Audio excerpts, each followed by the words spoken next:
नमस्कार. आज बनवूया भरपूर लेयर असलेला लच्छा पराठा.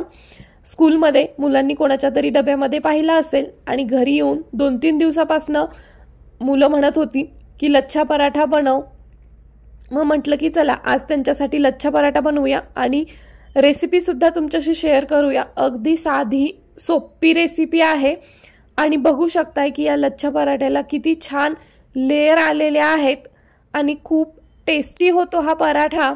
चला तर मग बघूया याची साधी सोपी रेसिपी. तर एका बाउलमध्ये 2 वाटी मैदा घेतलाय. नंतर त्याच्यात अर्धा चमचा साखर घातली आणि चवीनुसार मीठ घातलं.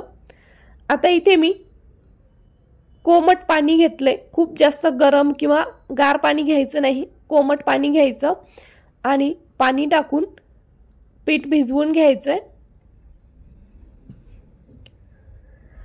मैदा थोडासा गव्हाच्या पिठापेक्षा चिकट असतो, त्यामुळं पीठ भिजवायला थोडासा वेळ लागतो, हाताला चिटकतो तो खूप. तर थोडं थोडं पाणी घालून पीठ भिजवून घेणार आहे.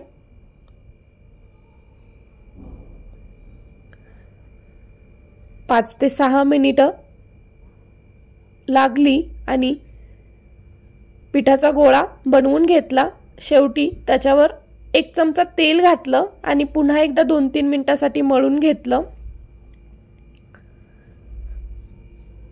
आणि आता याचा गोळा बनवून घेतला. हाताला तेल लावलं थोडंसं. मैदा खूप चिकट असतो त्यामुळं हाताला पूर्ण चिटकतो तो.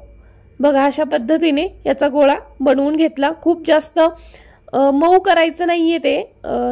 नंतर थोड्या वेळाने पीठ भिजलं की ते आपोआप मऊ होतं, त्याच्यामुळं अगदी रफली गोळा बनवून घ्यायचा आहे आणि एका बाउलमध्ये ठेवून त्यावर कापड झाकायचा. 10 मिनिटासाठी ठेवून द्यायचं आहे. आता 10 मिनिटानंतर पुन्हा हाताला थोडंसं तेल लावायचं चिटकत असेल तर आणि गोळा मळून घ्यायचा आहे.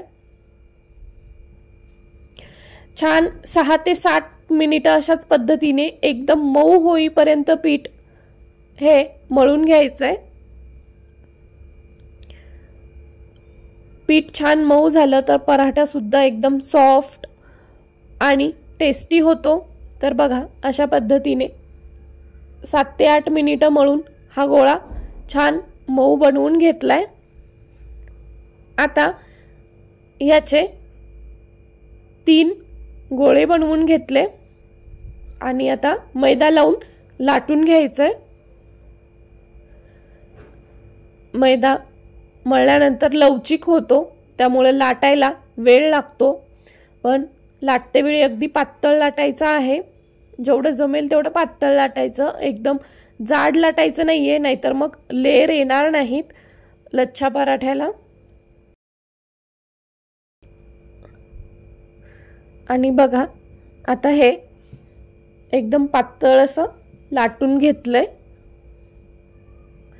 आता याला सुरीने किंवा मग पिझ्झा कटरने कट करून घ्यायचंय. तर बघा अशा लाईन करून घ्यायच्यात याला उभ्या.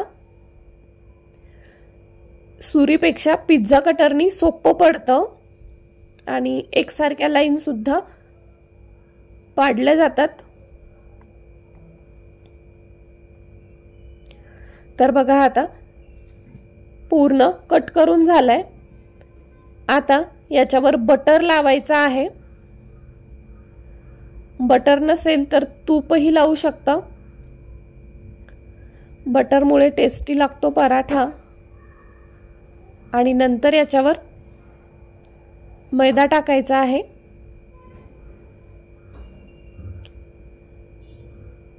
आणि आता याला रोल करायचा आहे. बघा अशा पद्धतीने सावकाश रोल करायचं. थोडंसं पोळीपाटाला चिटकतं हे, त्यामुळं सावकाश रोल करून घ्यायचा याचा. आणि बघा अशा पद्धतीने राऊंड करायचा. खूप जास्त प्रेस करायचं नाही, नाहीतर मग लेयर निघणार नाहीत पराठ्याला चांगल्या. आणि बघा अगदी हलक्या हाताने याला राऊंड करून घ्यायचे. बघू शकता किती छान लेयर आलेले आहेत. आता बाकीच्या पिठाचे सुद्धा सेम अशाच पद्धतीने बनवून घेतले. एका बाउलमध्ये ठेवून दिलं आणि त्याला बटर लावलं आणि पुन्हा 10 मिनिटासाठी हे झाकून ठेवायचं आहे. आता 10 मिनिट झालेली आहेत आणि आता हे लाटून घ्यायचे. लाटते वेळी मैदा लावायचा नाही, थोडंसं बटर, तूप किंवा तेल लावा.